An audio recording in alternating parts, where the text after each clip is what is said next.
एवढं मोठं मानपत्र माझं वाचल्यावर मला जरा भरून आल्यासारखं झालं।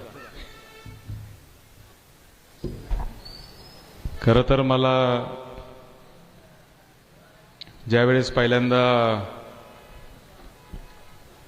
भूषण मुथा आणि भास्करराव आप्पांचा फोन आला आणि त्यांनी सांगितलं की असा कार्यक्रम आहे आणि तुम्ही आलं पाहिजे, मी तेव्हा पण त्यांना सांगितलं की मी काय असा वक्ता वगैरे नाहीये, मनात येईल ते बोलण्याची माझी सवय आहे आणि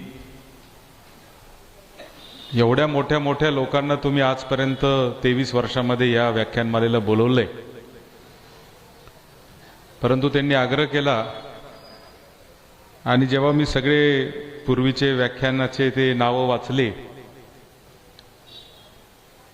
तेव्हा या ऐतिहासिक अशा व्याख्यानमालेमध्ये आपणही जावं आणि 2 शब्द बोलावं आणि त्या इतिहासामध्ये आपलीही नोंद व्हावी, या हेतूने खऱ्या अर्थाने मी आज या कार्यक्रमाला आलेला आहे।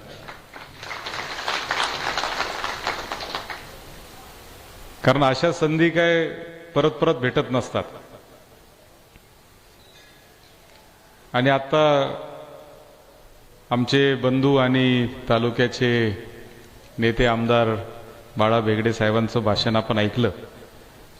संधी कशी वापरायची त्यांना माहिती आहे, त्यांनी लगेच मोदीजींनी काय काय केलं सगळं सांगून टाकलं।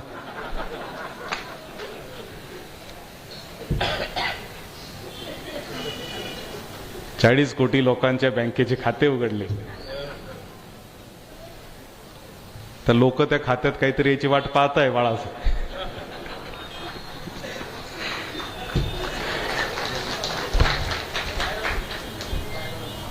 राजकीय माणूस म्हणला की संधीचं सोनं करणारच, त्याला शेवटी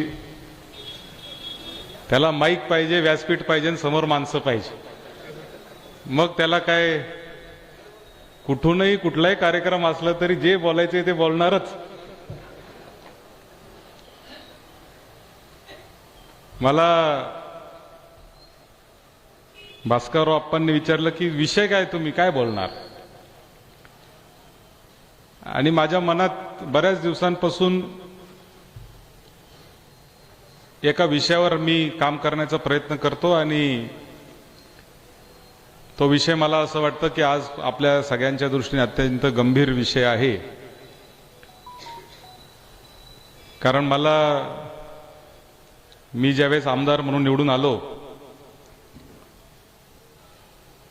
त्यावेळेस विधान परिषदेचा आमदार ही बऱ्याच लोकांना संकल्पना देखील माहीत नसते।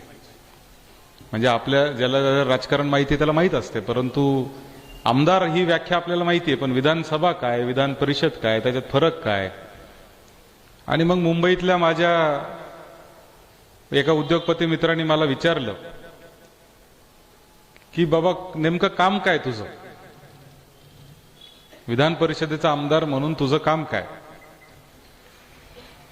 आणि मी माझ्या मनातल्या मनात म्हणालो की ह्या 2-4 हजार कोटीचा टर्नओव्हर करणारा उद्योगपती आहे आणि ह्याला जर हे माहीत नसेल, आणि त्यांनी मला एक प्रश्न तर असा विचारला की आमदार मोठा की खासदार मोठा। मग मी म्हणलं आता थोडंसं जरा गडबड आहे, आणि वस्तुस्थिती अनेक लोकांना आपल्या हे देखील माहीत नसतं की आमदार मोठा आहे की खासदार मोठा आहे। आता इथं कॉर्पोरेट मधले आपले राऊत साहेब बसलेले HR JCBच्या, आता HR म्हणल्यावर त्याला थोडंफार राजकीय माहीत असतं कारण लोक त्यांच्याकडे जात असतात, परंतु कॉर्पोरेट मधल्या माणसाला हे माहितीच नाही की आमदार मोठा की खासदार मोठा, नगरसेवक मोठा की जिल्हा परिषद सदस्य मोठा, किंवा नगरसेवकाचे काम काय। आता बाळाभाऊ सांगतील की त्यांना कितीतरी वेळा असे कामांसाठी फोन येत असेल की जे खरं तर आमदाराचं कामच नाहीये। म्हणजे कुत्र मेलं तरी आमदाराला फोन जातो, गटार तुंबली तरी आमदाराला फोन जातो, किंबहुना नगरसेवकांना तर तेवढंच काम राहिलेलं आहे। नगरसेवकांना काय काम आहे, माझी आई स्वतः 15 वर्ष नगराध्यक्ष आहे, सकाळी 7 वाजता घराच्या बाहेर पडते, रात्री 11 पर्यंत ती लोकांमध्ये असते.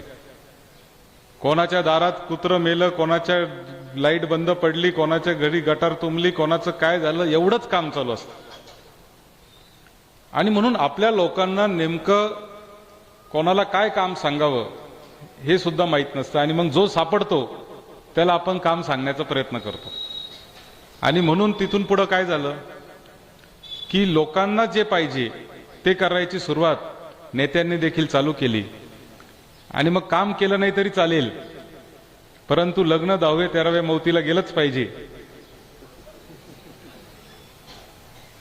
म्हणजे 10व्याला आलाच पाहिजे इतका आग्रह असतो. लग्नाचा तरी मी समजू शकतो, परंतु इतका आग्रह नेत्यांच्या पुढे कार्यकर्त्यांच्या पुढे असतो की 10व्याला आलंच पाहिजे आणि सुखदुःखामध्ये आलंच पाहिजे. सुखदुःखात जाणं एक लोकप्रतिनिधी म्हणून ते कर्तव्य आहेच, त्याच्याबद्दल काही वाद नाही.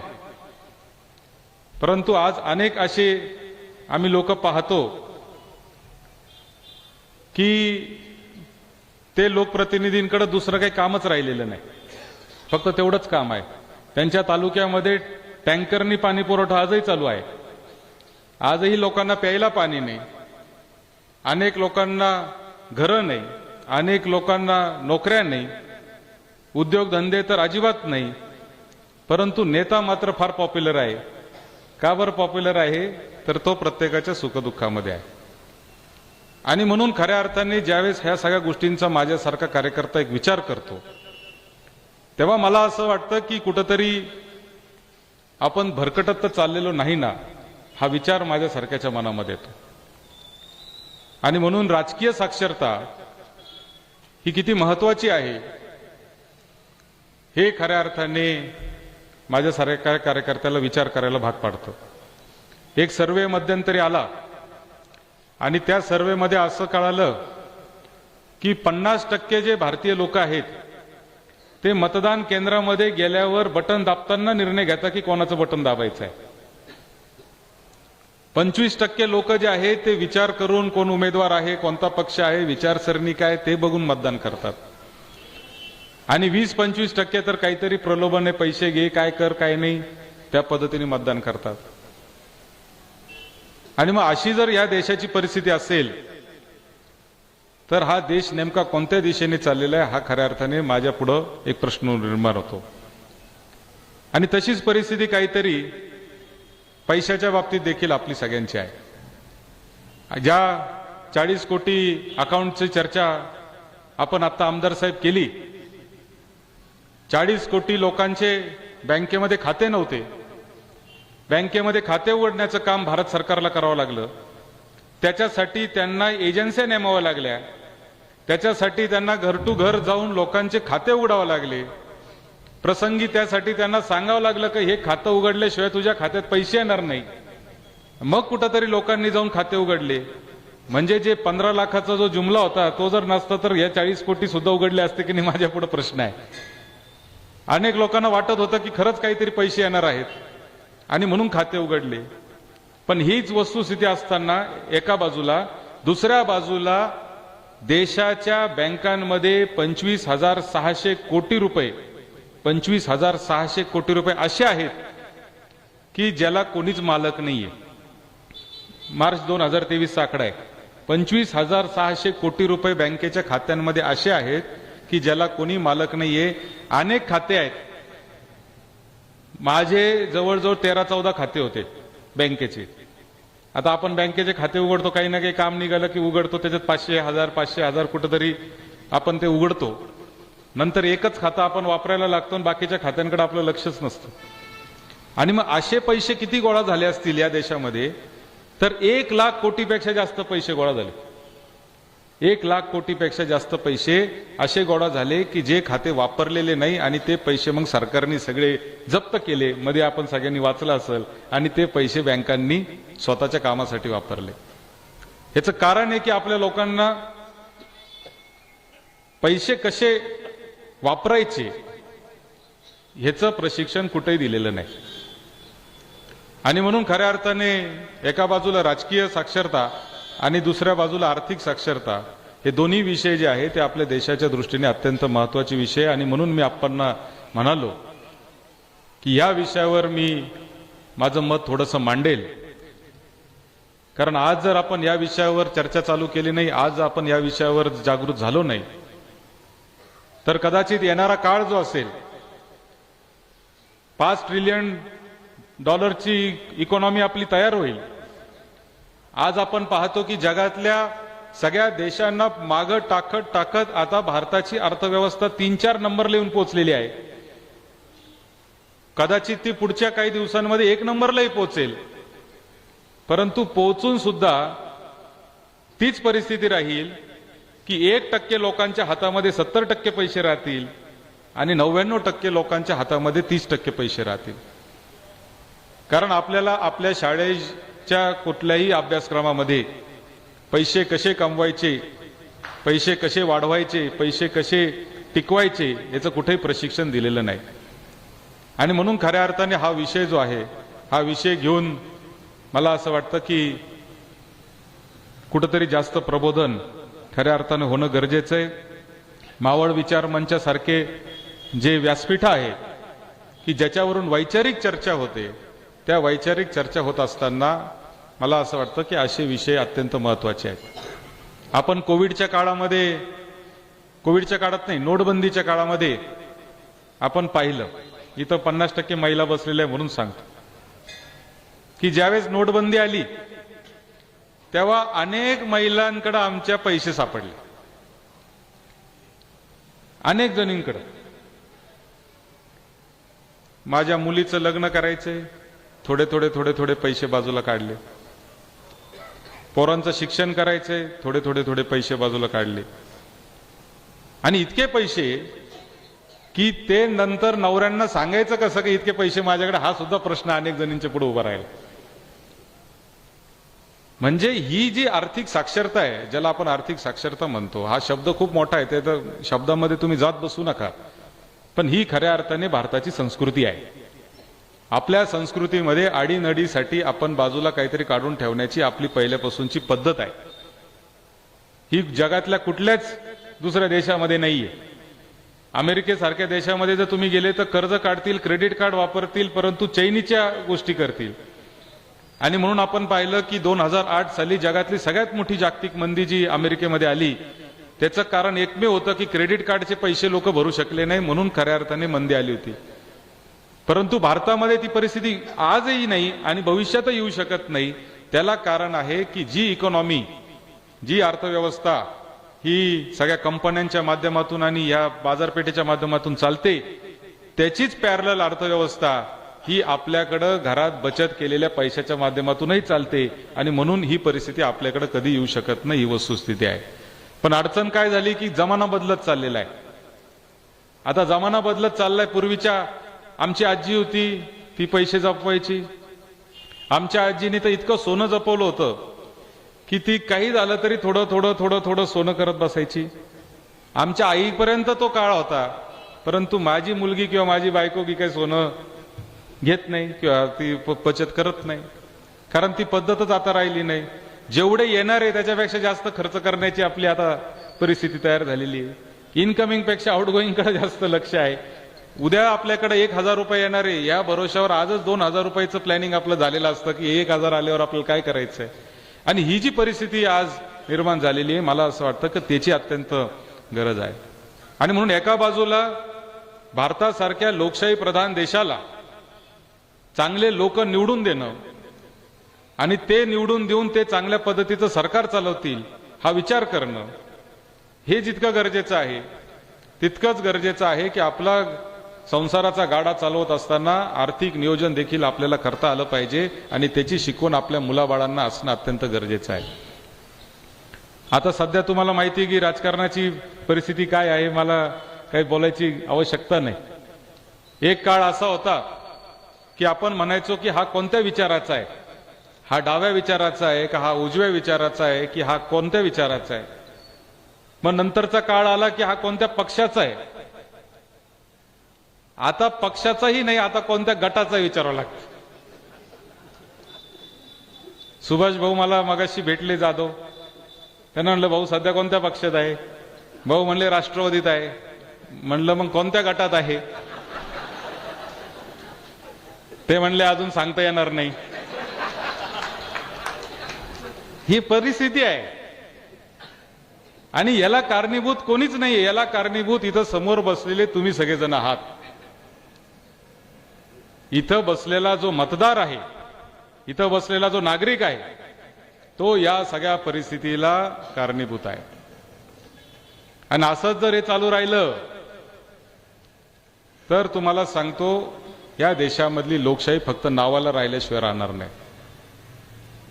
खरं तर आपण मावळ तालुक्यातले आहात. मावळ तालुका हा छत्रपती शिवाजी महाराजांच्या पदस्पर्शाने पावन झालेला हा सगळा परिसर आहे.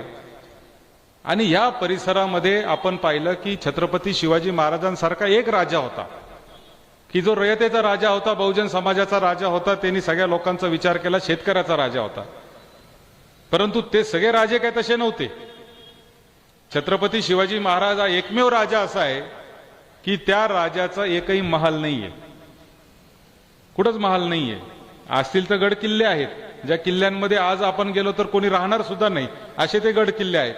नाहीतर तुम्ही राजस्थानला जा, तिकडे मैसूरला जा, वेगवेगळ्या तुम्ही राजा महाराजांकडे जा, त्यांचे राजवाडे बघितले तर आज तिथं 5 स्टार हॉटेल झालेले आहेत.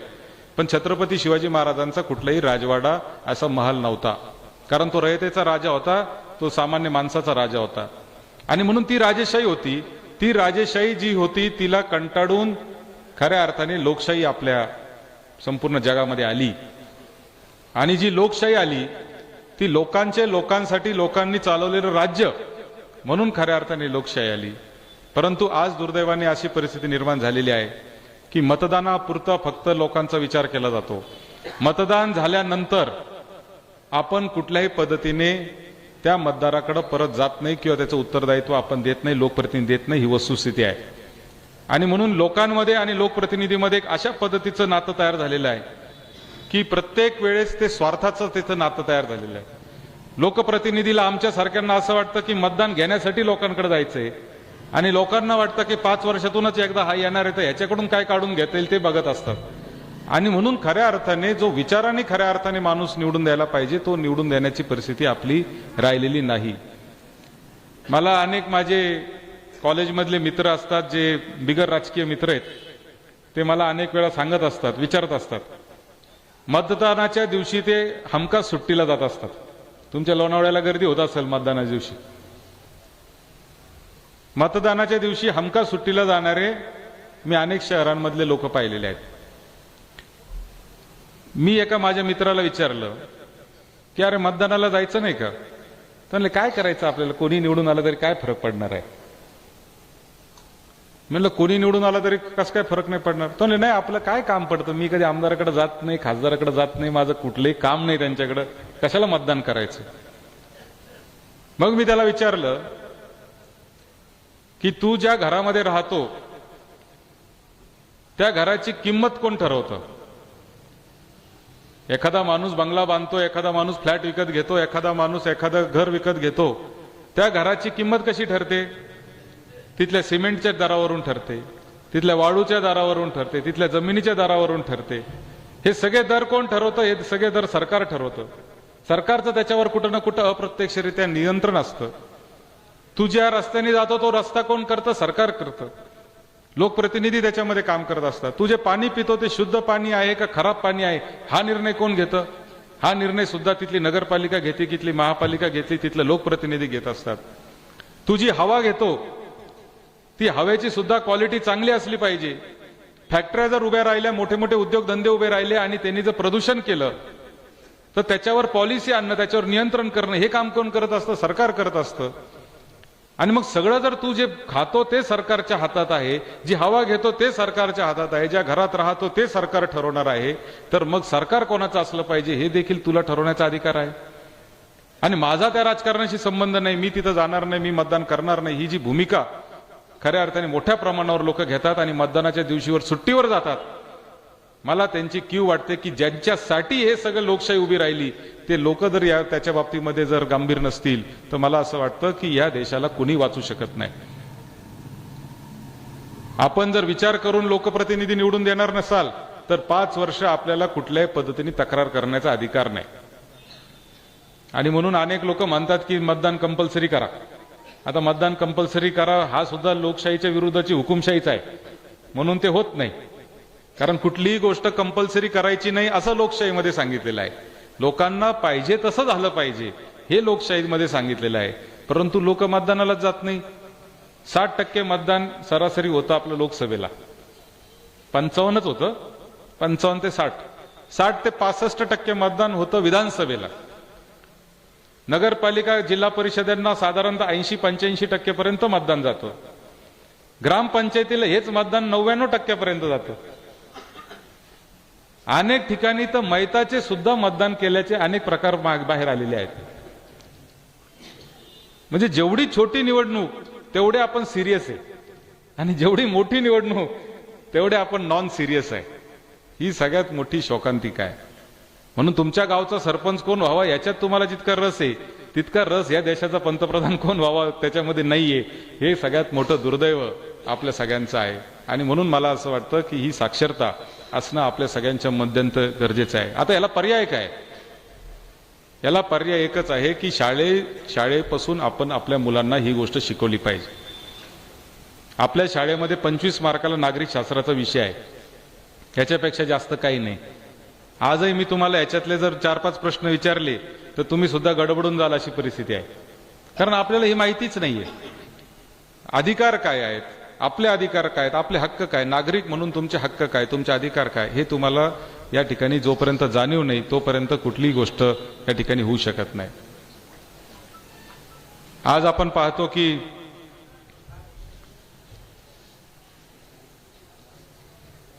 लोकशाही आहे, त्याच्यामुळे प्रत्येकाला अधिकार आहे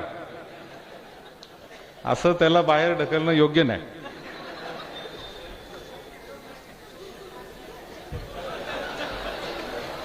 लोकशाहीचाही अतिरेक झाला आपल्याकडे.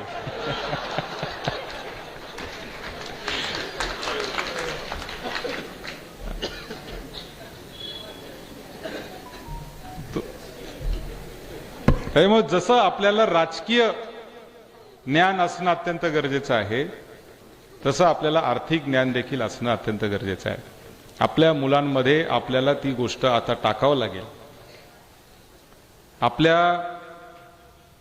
अनेक माणसं मला भेटतात, त्यांचे मुलं मोठे झालेत, 20-20 वर्षाची मुलं झालीत, पण 20-20 वर्षाचे मुलं होऊन देखील ते त्यांच्या हातामध्ये अधिकार देत नाही.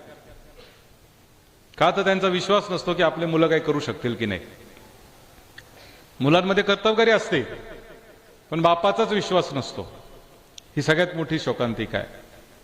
आणि म्हणून मला असं वाटतं की आपल्या मुलांमध्ये आर्थिक शिस्त लावणं, त्यांना साक्षर करणं, त्यांना शिकवणं, पैसे कसे कमवायचे, पैसे कसे वाढवायचे हे अत्यंत गरजेचं आहे.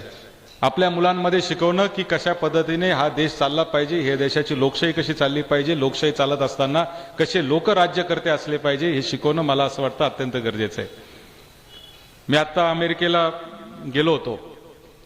अमेरिकेला ज्यावेळेस गेलो तर 27 दिवसांचा दौरा होता. आणि 27 दिवसांच्या दौऱ्यामध्ये मी माझ्या मुलीला, माझी मुलगी 9 वर्षाची आहे, अहिल्या नाव आहे तिचं, तिला मी रोज $10 पॉकेट मनी द्यायचं तिला सांगितलं. मी तुला रोज $10 देणार. आणि मग तिचे नोट्समध्ये, मोबाईलमध्ये मी हिशोब ठेवायचो. म्हणजे तिचं खाणं पिणं वगैरे ते सगळं मीच द्यायचो, परंतु हे $10 तुला जे पाहिजे ते तू खर्च कर, अशा पद्धतीने तिला पॉकेट मनी द्यायचं ठरवलं. आणि मग मी त्याचा हिशोब ठेवायचो. मग ती एक ठिकाणी आम्ही जेवायला गेलो, ती म्हणली मला मिल्कशेकच प्यायचा. मी म्हणलं नको पिऊ मिल्कशेक. नाही म्हणली मला प्यायचाच. बरं म्हणलं पी. माझ्याकडे पॉकेट मनी त्याच्यातून पिते म्हणली. म्हणलं घे. मग मी म्हणलं ठीक आहे, आता तू घेतीच एवढा मोठा मिल्कशेक आहे तर आपण दोघं मिळून घेऊ. मग ती म्हणली की मला मँगो प्यायचा. मी म्हणलं मला स्ट्रॉबेरी प्यायचा आहे. मग असं करत करत ती माझं स्ट्रॉबेरी मान्य झालं. आम्ही ते घेतलं. ते घेतल्यावर ते तिलाही आवडलं नाही, मलाही आवडलं नाही. मग मी म्हणलं आता हे तर पैसे आपले वाया गेले. मी तिच्या हिशोबातून $5 कट केले. तसे $10 कट करायचे होते, पण स्ट्रॉबेरी हे माझी चॉईस असल्यामुळं मला $5 कट करावं लागले. अशा पद्धतीने मी तिला त्याचा हिशोब शिकवला. त्याच्यामध्ये रोज तिला काय खर्च करायचा आहे हे फक्त मारवाडी परिवारांमध्ये आपल्याला दिसतं बरं का. अजूनही आपल्या बहुजन समाजामध्ये तुम्हाला कुठेही हे दिसणार नाही की रोजच्या रोज संध्याकाळी हिशोब जोडल्याशिवाय जेवायलाच बसायचं नाही. ही जी पद्धत आहे ही आपल्याकडे पद्धत नाही आणि आपण तिथंच चुकत खऱ्या अर्थाने चाललेलं आहे. आणि म्हणून माझा मुलगा 18 महिन्याचा आहे, परंतु त्याचं बँकेत खातं आहे. काय त्याच्या नावाने सेव्हिंग आहे. म्हणजे बँकेत खातं हे नाही बरं का, बाळाभाऊंचं नाही, काही येईल या अपेक्षेने नाहीये. बाळाभाऊ बघा बँकेचं खातं म्हणजे लोक हसायला लागले. आता काय कर,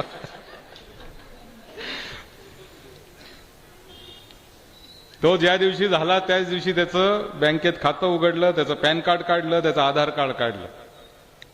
हा सल्ला मला माझ्या एका मारवाडी मित्रांनीच दिला आणि पहिल्या दिवशीपासून त्याच्यामध्ये मी पैसे टाकायला सुरुवात केली. माझी मुलगी आता 9 वर्षाची आहे. तिचं देखील पूर्ण बँकेत खातं आहे. बँकेत तिचे पैसे मी महिन्याला टाकतो.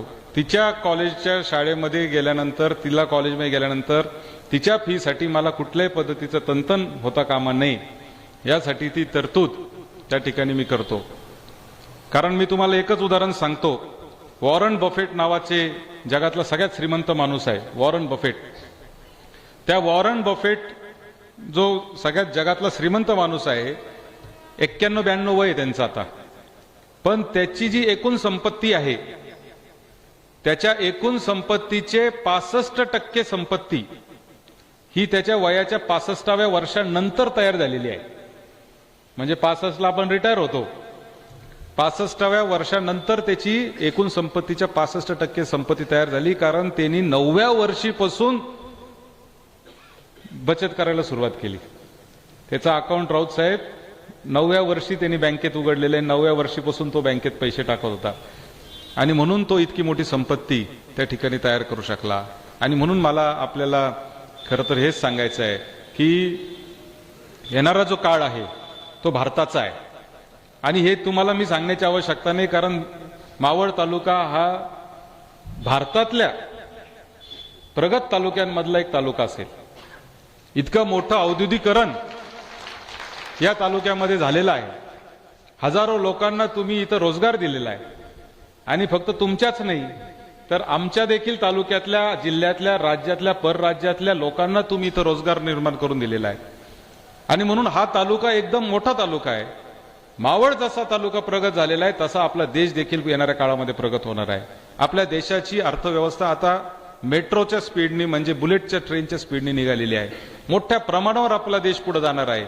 परंतु हे जात असताना आपण त्याच्यासाठी तयार आहोत की नाही हा खऱ्या अर्थाने प्रश्न आहे.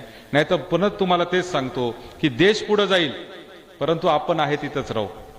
आणि म्हणून आपण आहे तिथं राहायचं जर नसेल, आपल्याला जर वाटत असेल की आपल्या मुलाबाळांचं देखील कल्याण झालं पाहिजे, ते देखील पुढे गेले पाहिजे, तर मला असं वाटतं की आपण या देशामध्ये आपल्या मुलांना राजकीय साक्षरता आणि आर्थिक साक्षरता सांगणं अत्यंत गरजेचं आहे. 1947 साली जेव्हा देश स्वतंत्र झाला त्यावेळेस फक्त 4% लोकांना लिहिता वाचता येत होतं. 1947ला जेव्हा देश स्वतंत्र झाला तेव्हा फक्त 4% लोकांना लिहिता वाचता येत होतं. आज 90% लोकांना लिहिता वाचता येतंय, परंतु अजूनही लोकांना विचार करता येतोय की नाही हा खऱ्या अर्थाने फार मोठा प्रश्न आहे. आणि म्हणून फक्त लिहिता वाचता येणं म्हणजे साक्षरता नाही, तर विचार करता येणं ही खऱ्या अर्थाने साक्षरता आहे. चांगल्याला चांगलं, वाईटला वाईट म्हणण्याची ताकद आपल्यामध्ये असली पाहिजे आणि ती ताकद निर्माण करण्याचं काम खऱ्या अर्थाने आपल्या सगळ्यांमध्ये आहे. मी राजकारणामध्ये काम करतो. मला अनेक लोक भेटतात की राजकारण चांगलं नाही, राजकारण वाईट आहे.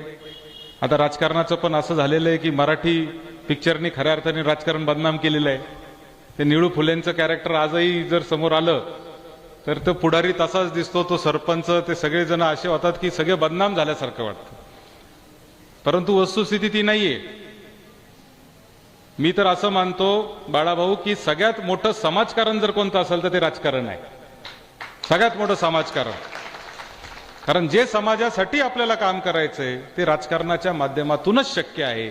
आणि म्हणून राजकारण जर चांगलं करायचं असेल, शेवटी लोकशाही लोकांसाठी आणि लोकांसाठी चांगलं राजकारण हे जर सांगड आपल्याला घालायचे असेल, तर मला असं वाटतं की आपण राजकीय साक्षरतेच्या दृष्टीने देखील अत्यंत गरजेचं होणं गरजेचं आहे.